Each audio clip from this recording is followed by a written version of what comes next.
Welcome to Diseases Simplified, the podcast that breaks down medical science into clear, accessible conversations. Hosted by a U.S. board-certified medical doctor, this show is designed to help you understand your body, your symptoms, and the science behind common diseases without the medical jargon. Whether you're a curious listener, a student, or someone navigating your own health journey, you're in the right place for reliable, simplified, and evidence-based information. Let's make medicine make sense together. All right, so if you've ever felt like navigating complex health information is like trying to find a specific book in, well, a totally unorganized library, you are definitely not alone. Our goal here in this deep dive is to kind of hand you the Dewey Decimal System for critical subjects, tailored just for you. Yeah, cut through the noise a bit. Exactly.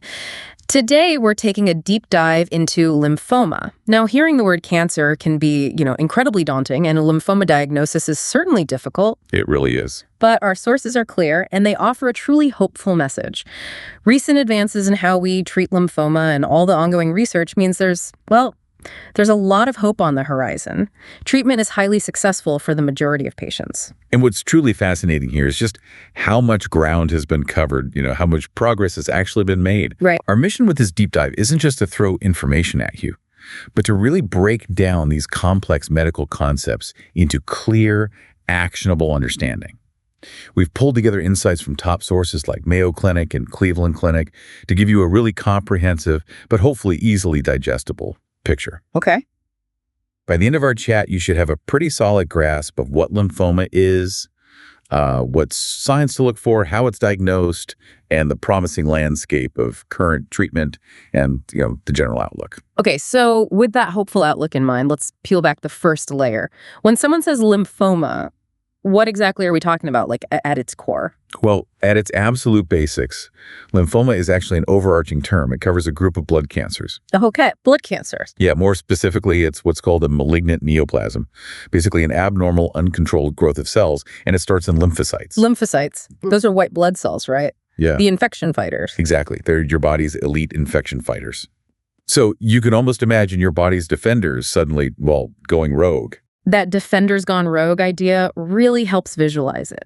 So if these cells are meant to protect us, what actually happens in the body when they turn like that? That's a great question. And to understand that, we really need to talk about the lymphatic system itself. Okay. Think of it like your body's elaborate, intricate defense network. It's a really crucial part of your immune system. Right. It's made up of organs like the spleen, the thymus, tonsils, adenoids, and crucially, it also includes hundreds of these tiny lymph nodes and a huge network of lymph channels connecting them all through your body. Like a highway system for the immune cells. Kind of, yeah. And lymphocytes, which come in two main types. T cells and B cells are produced within this system.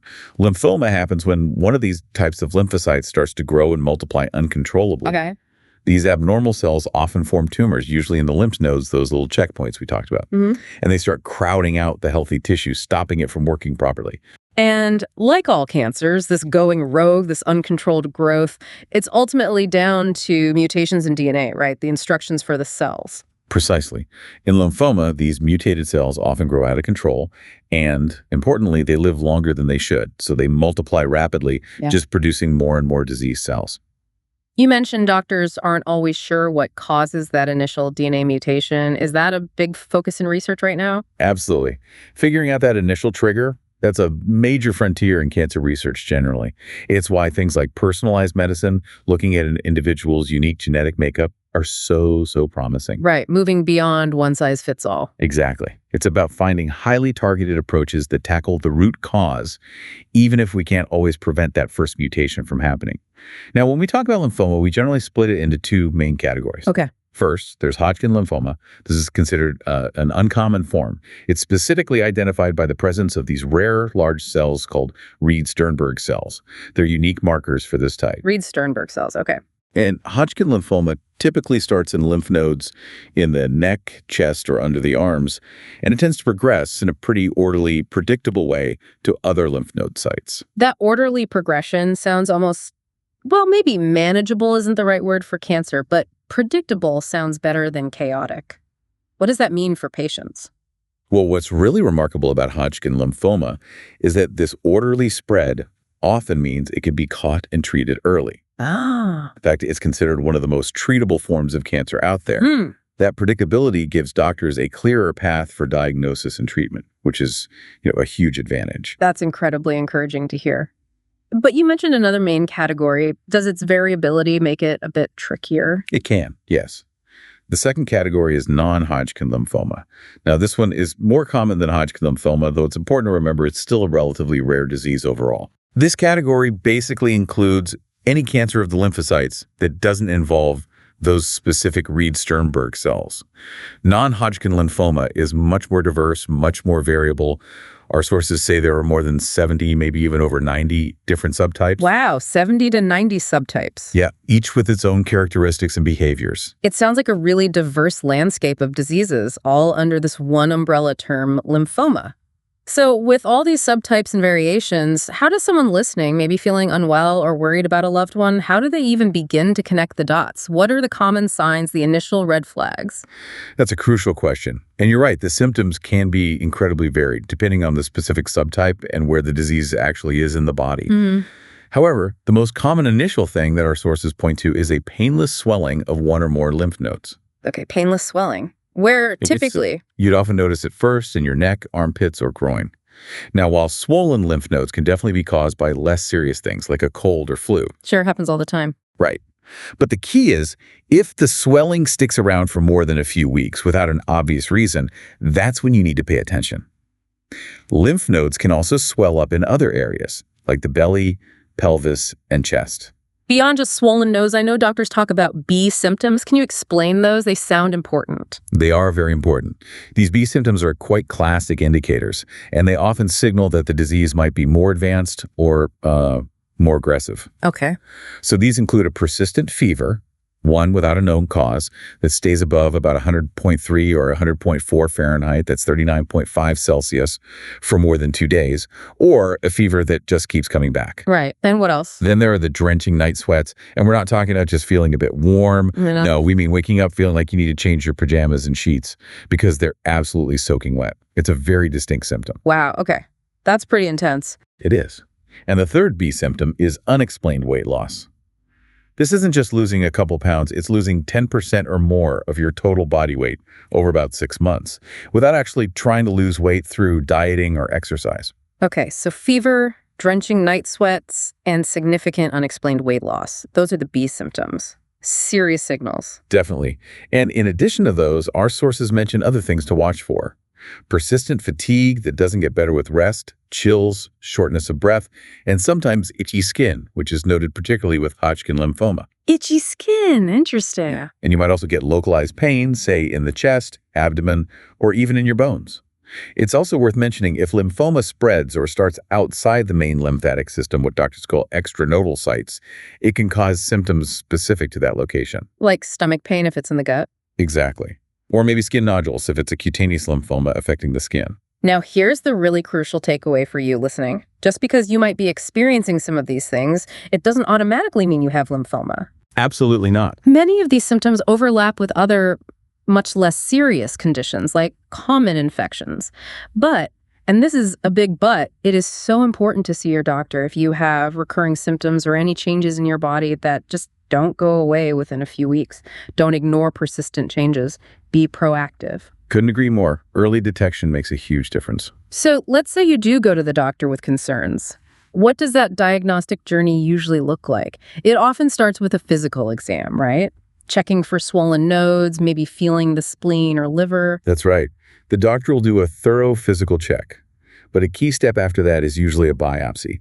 Most often, it's a lymph node biopsy. And that tells them for sure. It's the gold standard. It doesn't just confirm if lymphoma cells are present, but crucially, it helps identify the specific type of lymphoma. And knowing the type is absolutely vital for planning the right treatment. Okay, so biopsy is key. What else? Bone marrow. Yes. Often, bone marrow samples are needed too. Since bone marrow is where our blood cells are made, getting samples usually a liquid part called aspirate and a solid piece. The biopsy, taken from the hip bone, helps see if lymphoma cells have spread there. It gives a clearer picture of how widespread the disease might be. Right. And then there are blood tests, I assume. Definitely. Lots of blood tests. Your doctor might order a complete blood count, a CBC, with differential that looks at all the different types of blood cells. Okay. They might also check your erythrocyte sedimentation rate, or ESR, which can indicate inflammation.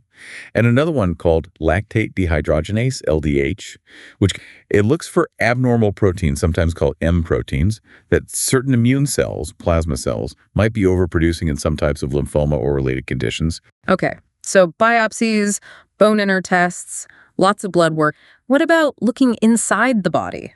Imaging. Imaging is crucial, yes. It helps find signs of lymphoma in other areas and is really important for staging the disease, figuring out how far it has spread. What kind of scans are we talking about? Commonly, a CT scan is used to look for enlarged lymph nodes or an enlarged spleen or other organs. An MRI scan might also be used. And then there's the PET scan. They're usually combined with a low-resolution CT scan to pinpoint exactly where that activity is located. And I guess for non-Hodgkin lymphoma, with all those subtypes, they might need even more specific tests. That's right. For non-Hodgkin, doctors might order additional lab tests on the biopsy sample to look for unique genes or proteins on the cancer cells. This helps nail down the exact subtype, which again, guides treatment choices. It's all about getting that precise diagnosis. Makes sense. All right, let's shift gears slightly. Let's talk about risk factors. Well, we know doctors aren't totally sure what causes that first DNA mutation. Right. The initial trigger is often unknown. We do know some things can increase a person's risk. Why is it important for you, listening, to understand these factors even if they don't guarantee someone will get lymphoma? That's a good point. Understanding risk factors is more about awareness and identifying groups who might need closer watching. It doesn't mean causation. Okay. So one significant risk factor is having a weakened immune system. This could be due to certain medicines, like immunosuppressants taken after an organ transplant, or illnesses that affect the immune system, like HIV infection. What about family history? Yes, family history plays a role. Having a first-degree relative, a parent, sibling, or child with lymphoma does increase your risk slightly. And infections. I think I read something about that. You did. Certain specific infections have been linked to a higher risk for some types of lymphoma.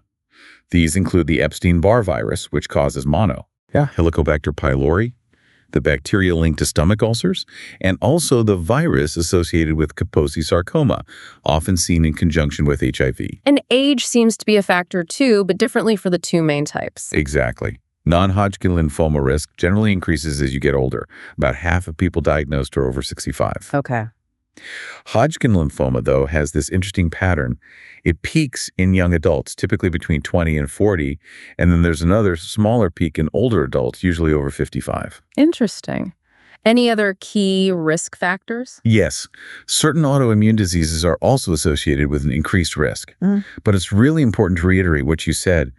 Having one or even several of these risk factors doesn't mean you will get lymphoma. Right. And unfortunately, our sources state there's currently no proven way to prevent lymphoma. But knowing the risks is part of being informed about your health. Absolutely. Okay, so now onto the path forward. Treatment and hope. When someone is diagnosed, how is the treatment strategy decided? It's a very personalized process.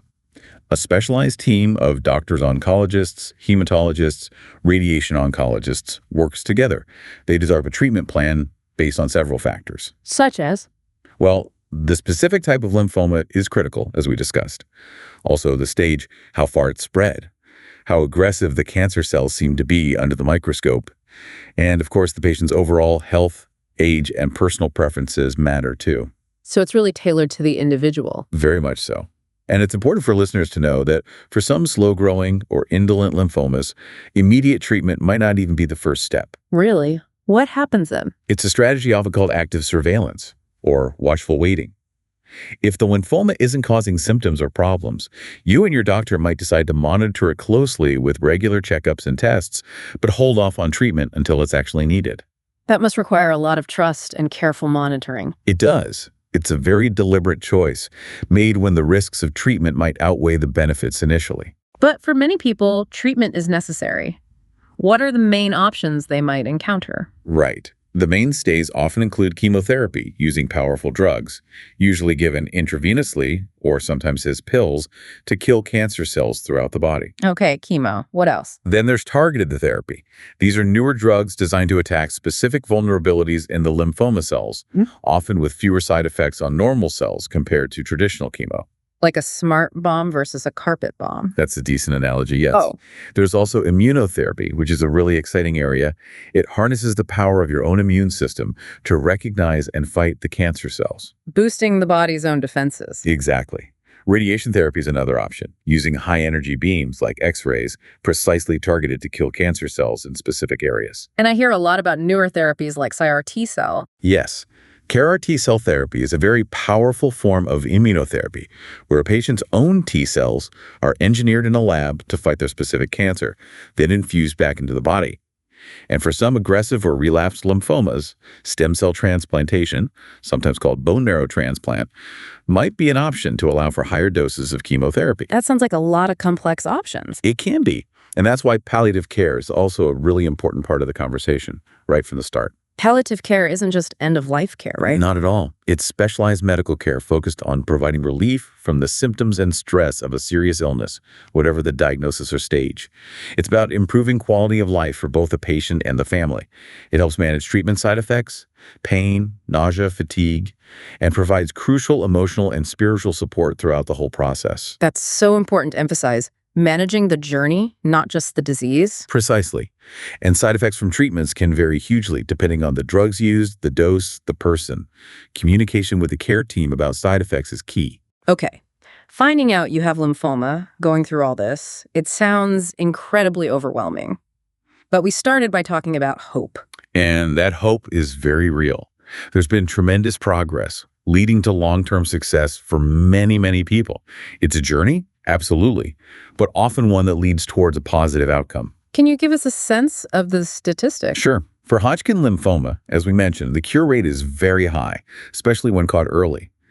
The 5-year survival rate for early-stage disease is over 85%, which is fantastic. That's really good news. It is. And think about what that means, especially since it often affects younger people, a high chance of getting back to a full life. For non-Hodgkin lymphoma, the prognosis is more varied because there are so many subtypes. Right, the 70 to 90 types. Exactly. But many forms are potentially curable, and even the slow-growing indolent types often allow for prolonged survival. People can live with them, managed effectively for many years.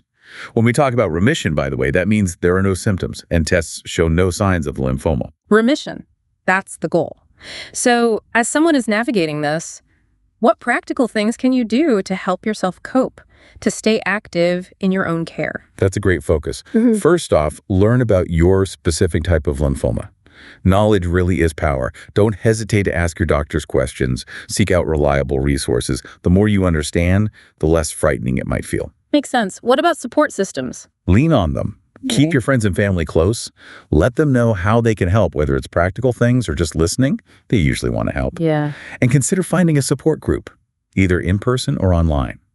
Connecting with others who truly understand what you're going through can be incredibly validating and helpful. What about day-to-day life during treatment? Try to create some structure, a plan. Focus on good nutrition, lean proteins, whole grains, fruits, vegetables, healthy fats to keep your body strong, and carve out time for self-care, whatever helps you relax and recharge. Like what kind of things? It could be journaling, listening to music, spending quiet time in nature, whatever works for you. And managing stress is huge. Cancer treatment is inherently stressful. Understatement. Right. So incorporating things like meditation, relaxation exercises, deep breathing techniques can genuinely make a difference in how you feel day to day. And exercise. Is that usually okay during treatment? Generally, yes, and often encouraged. Of course, talk to your doctor first, but studies suggest that even gentle exercise, tailored to what you can manage, can significantly reduce fatigue and stress and improve your overall quality of life during and after treatment. Good to know. Finally, and this is really important, when should someone seek immediate medical attention? Okay, 2 main scenarios. First, contact your healthcare provider anytime you think your lymphoma symptoms are getting worse or if you're struggling to manage treatment side effects. Don't wait for your next appointment if something feels wrong. Okay, communicate early. Exactly. Second, because many cancer treatments weaken the immune system, certain symptoms could signal a serious infection and might require an emergency room visit. What are those emergency signs? Key things to watch for are a fever of 100.3 degrees Fahrenheit, which is 39.5 Celsius or higher. Also, chills, a productive cough, sometimes called a wet cough, new or worsening abdominal pain, or persistent diarrhea that goes on for more than a couple of days. Okay, fever, chills, wet cough, abdominal pain, persistent diarrhea, those warrant immediate attention, especially with a weakened immune system. Correct. Better to get checked out quickly in those situations. As we wrap up this deep dive, it's really clear that while a lymphoma diagnosis is absolutely a serious challenge, the overwhelming message from our sources is one of, well, real progress and genuine hope. The journey is never easy, but there are constantly improving, more effective ways being developed to combat lymphoma. That's the key takeaway. The landscape is constantly evolving for the better. And that leaves us with a final provocative thought for you, our listener. Given this incredible diversity of lymphoma subtypes we've discussed, and all the exciting advances happening, particularly in personalized medicine, what do you think treatment might look like in just 5 or 10 years? How might our understanding continue to evolve to offer even more tailored, effective solutions and really enhance the quality of life for people facing lymphoma? It's an exciting question to ponder, thinking about where the science might take us next. It really is. Thank you so much for joining us on this deep dive into understanding lymphoma. Thanks for listening to Diseases Simplified. This episode was created with the aid of AI technology, including voice generation, to improve clarity and accessibility. All medical content is based on current literature, carefully curated and independently reviewed by a U.S. board-certified physician. Please remember, the information in this podcast is for educational purposes only and should not be taken as medical advice. Always consult your own healthcare provider for diagnosis and treatment tailored to your needs. Stay curious, stay informed, and we'll see you next time.